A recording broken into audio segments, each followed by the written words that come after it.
দাজ্জালের ভয়ানক ফিতনার পর পৃথিবীতে আসতে চলেছে এক মহাপ্রলয়, এক এমন জাতি যাদের সংখ্যা হবে সাগরের বালুকানার মতো অগণিত।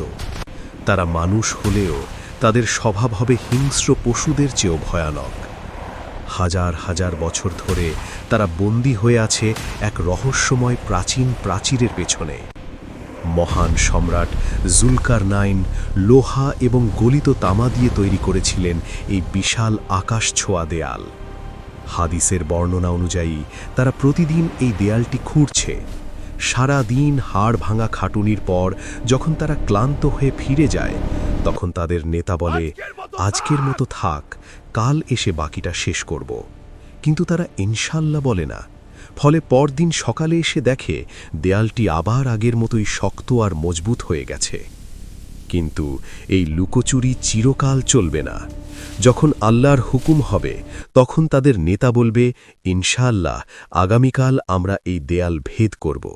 আর সেই একটি শব্দই বদলে দেবে পৃথিবীর ইতিহাস। পরদিন সকালে তারা এসে দেখবে দেয়ালটি আর জোড়া লাগেনি। এক ভয়ানক গর্জনে ধূলিসাৎ হয়ে যাবে সেই হাজার বছরের প্রাচীন প্রাচীর। পাহাড়ের ঢল নামার মতো লাখ লাখ ইয়াজুজ মাজুজ পৃথিবীর বুকে পঙ্গপালের মতো ছড়িয়ে পড়বে। তারা এতটাই তৃষ্ণার্ত হবে যে যে জনপদের ওপর দিয়ে যাবে সেখানকার নদী নালা, এমনকি গালিলি সাগরের সব পানি পান করে এক নিমেষেই শেষ করে ফেলবে। তৃষ্ণার্ত পৃথিবী হাহাকার করবে। তাদের হাত থেকে বাঁচতে মানুষ পাহাড়ের গুহায় এবং নিরাপদ দুর্গে আশ্রয় নেবে। তারা দম্ভ করে আকাশ অভিমুখে তীর ছুড়বে এবং বলবে, আমরা জমিনের সবাইকে শেষ করেছি, এবার আকাশের বাসিন্দাদের শেষ করব। কিন্তু জুলমের শেষ আছে।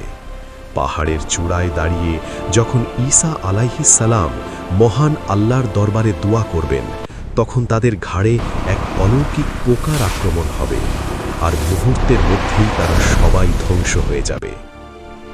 কি আল্লাহ আমাদের সেই ভয়াবহ ফিতনা দেখার আগেই নিজের রহমতে ক্ষমা করবেন। এই ভিডিওটি শেয়ার করে সবাইকে সতর্ক করুন এবং এই ধরনের আরও ইসলামিক রহস্য জানতে আমাদের নূরের কাফেলা চ্যানেলটি এখনই সাবস্ক্রাইব করুন। আল্লাহ আমাদের সবাইকে হেফাজত করুন। আমিন।